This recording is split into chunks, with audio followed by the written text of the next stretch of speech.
Hello guys, ફરીથી મારા નવા વિડીયોમાં આપણું હાર્દિક સ્વાગત છે। તો બધાને જય શ્રી રામ। આજે આપણે જવાનું છે કાલાવડ, તો ચાલો જે લેટ્સ ગો। હું ને મારો ભાઈબંધ બે નીકળી ગયા છે કાલાવડ જવા, બાગડધમ કરતા। આ શિયાળામાં વરસાદ આવ્યો ને માંડવીને જો કેટલું નુકસાન થઈ ગયું। હવે માંડવીનું સર્વે કરવા ડોગસ ગેંગ આવી ગઈ છે ને આ લાઈન છે અમારા કાલાવડ માર્કેટ યાર્ડની। એટલી માંડવી દરરોજની જાય છે। તમારે ત્યાં યાર્ડમાં કેટલી માંડવી જાય મને કોમેન્ટ કરી દેજો। આપણે એક મોબાઈલમાં ડિસ્પ્લે નાખવાની હતી એટલે આપણે આવી ગયા આપણા ભાઈબંધની ડિસ્પ્લે નાખવા કાલાવડને। કેટલા જણા કાલાવડમાંથી મારા વ્લોગ જોવે કોમેન્ટ કરી દેજો જરૂર। મારી ને મારા કાકાની હોય ને તો મારી એ સ્કેમ કરે નાખ્યો। ચાની જગ્યાએ પાણી ભરીને આ મારા ફોન તો એમ જ થયો કે આમાં ચા જ ભર્યો હે તો એને પી લીધું। हमको मारो, हमको जिंदा मत छोड़ो सालो।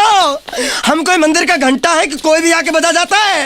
આપણે રીલ્સ બનાવવાની હતી ને એટલે આપણે રીલ શૂટ કરીને પછી આપણે થોડોક વ્લોગ ઉતાર લીધો ને વ્લોગમાં પછી અર્પિતભાઈ કંઈક એના પ્રમાણનું એનું એડિટ કરે છે। આ અમારો સમાજ છે જો કેવો મસ્ત લાગે। હમણાં થોડાક દિવસ પહેલા તો અહીંયા મસ્ત નહોતો, અટાણે તો હવે કાંઈ નથી। લાઈક શેર સબસ્ક્રાઈબ કરતા જજો। મળીએ કાલના આપણે ફરીથી નાના મિની વ્લોગમાં। Tata bye bye.